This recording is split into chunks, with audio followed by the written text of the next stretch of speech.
तो ये क्वेश्चन करते हैं, the outcome of each of 30 items were observe, 10 items gave an outcome of ये, है ना, कोई वैल्यू है, 10 आइटम ने ये वैल्यू दी, है ना, लिख ही लेते हैं।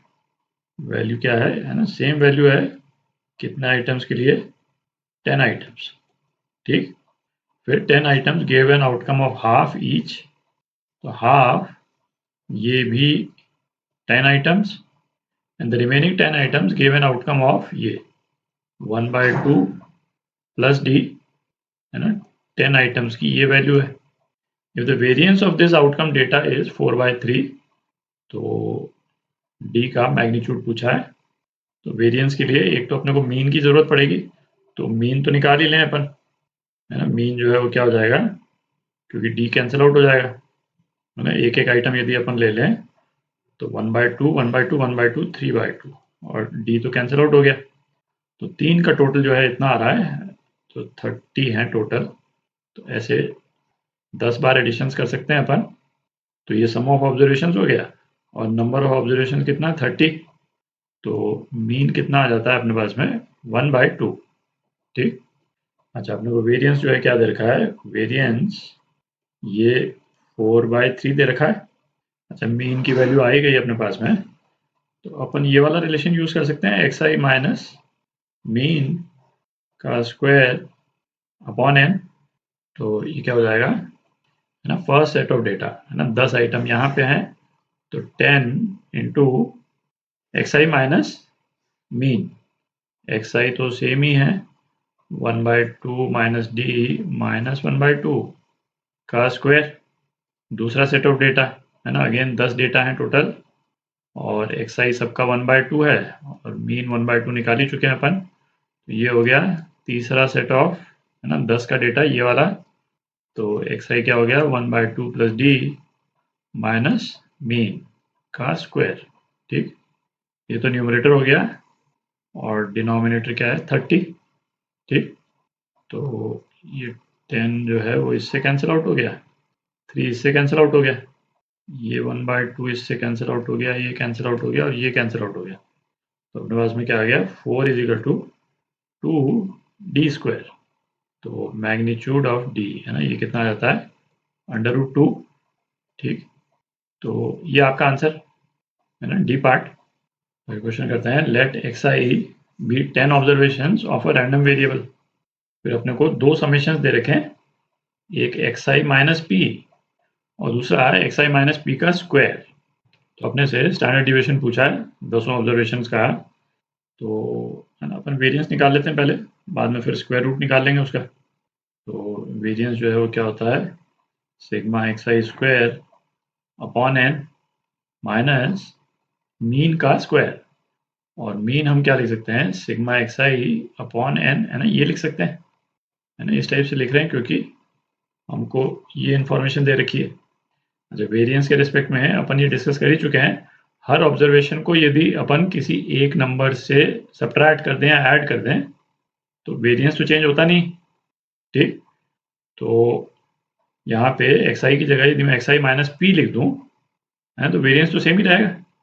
इसको मैं क्या लिख सकता हूँ, है ना, xi माइनस पी का square upon n minus sigma xi minus P upon n का स्क्वायर, है ना, सेम ही है। क्योंकि ये लिखने से फ़ायदा क्या होगा कि ये जो टर्म्स हैं, ये जो न्यूमरेटर वाली जो टर्म्स हैं, इनकी तो वैल्यू अपने को दे रखी है यहाँ पे, है ना, कुछ करने की जरूरत ही नहीं, सीधा वैल्यू डाल देंगे अपन। तो ये क्या हो गया, है ना, ये न्यूमरेटर स्क्वायर वाली टर्म ये क्या है, 9 है इसकी वैल्यू, n क्या है, 10 है, माइनस इसमें ये न्यूमरेटर ये समेशन ये भी दे रखा है अपने को 3, तो 3/10 का स्क्वायर, ठीक।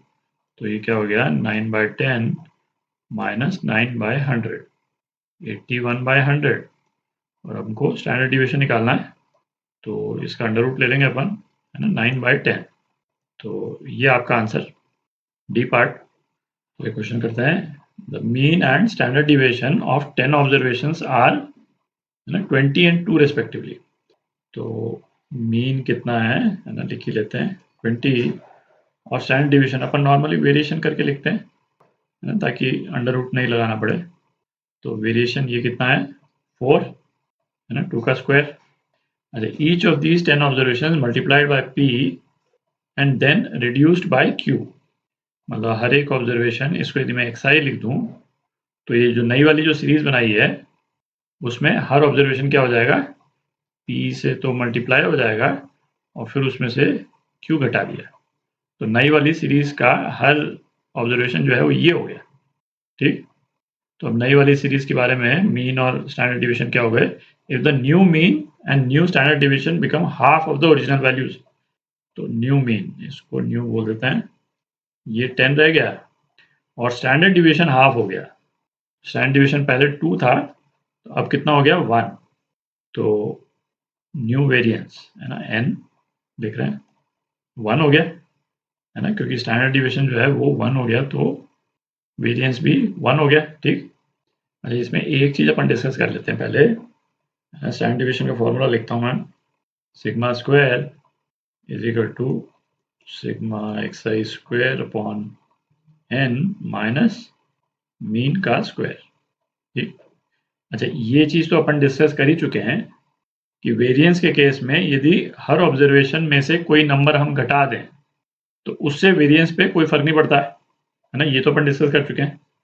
अपन ने क्या नहीं डिस्कस किया अभी तक कि हर एक ऑब्जर्वेशन को किसी नंबर से यदि हम मल्टीप्लाई कर दें है ना, तो वेरिएंस पे क्या फर्क पड़ता है, तो उसको करके देख लेते हैं एक बार है ना। इसमें हर एक ऑब्जर्वेशन को मैं सपोज ए से मल्टीप्लाई कर दूं तो ये क्या हो जाएगा, ये हो जाएगा, नई वाली सीरीज जो है ये हो जाएगी। ठीक है, माइनस, अच्छा मीन है ना, मीन पे क्या फर्क पड़ेगा ये तो अपने को मालूम ही है, हर एक ऑब्जर्वेशन को ए से यदि हम मल्टीप्लाई कर देंगे तो मीन भी ए से मल्टीप्लाई हो जाता है, तो नया वाला मीन जो है वो क्या हो जाएगा, ये हो जाएगा का स्क्वायर। तो इसमें आप देख ही सकते हैं ए स्क्वायर आप कॉमन ले सकते हैं है ना, ये नया वाला वेरिएंस है न्यू, तो ये क्या हो गया ए स्क्वायर पुराना वाला वेरिएंस। ठीक, तो किसी भी ऑब्जर्वेशन की सीरीज में से कोई नंबर यदि हम सब्ट्रैक्ट या ऐड करें तो वेरिएंस पे फर्क नहीं पड़ता है, और हर नंबर को यदि किसी एक नंबर से हम मल्टीप्लाई कर दें तो नया वेरिएंस जो है पुराने वेरिएंस का ए स्क्वायर से मल्टीप्लाई हो जाता है। ठीक, तो अब देखें इस वाले केस में अपन ने क्या किया है, पी से मल्टीप्लाई किया है और क्यू से सब्ट्रैक्ट किया है। ठीक है, तो क्यू का तो कोई फर्क पड़ेगा नहीं वेरिएंस पे, पी का फर्क पड़ जाएगा। तो ये जो नया वाला जो वेरिएंस है ना, न्यू वेरिएंस स्क्वायर, ये क्या हो जाएगा, नहीं पी स्क्वायर से मल्टीप्लाई हो गया ये पुराना वाला वेरिएंस। ठीक, अच्छा नया वेरिएंस कितना है 1 है, 1 is equal to P square into पुराना वाला वेरिएंस 4।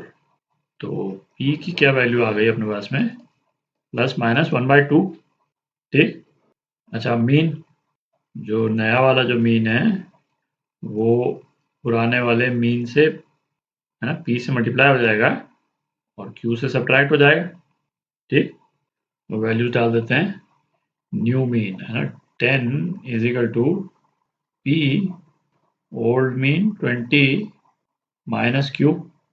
तो p की वैल्यू यदि प्लस 1/2 डाल दें तो q क्या आ जाता है, q 0 आ जाता है, और हमको क्या दे रखा है यहाँ पे, q जो है वो 0 नहीं हो सकता है। ठीक, तो p की दूसरी वैल्यू डालते हैं, यहाँ लिख देता हूँ मैं p इज इक्वल टू -1/2 है ना, इसमें -1/2 डाल देंगे तो q की क्या वैल्यू आ जाती है -20। ठीक, तो ये आपका आंसर सी पार्ट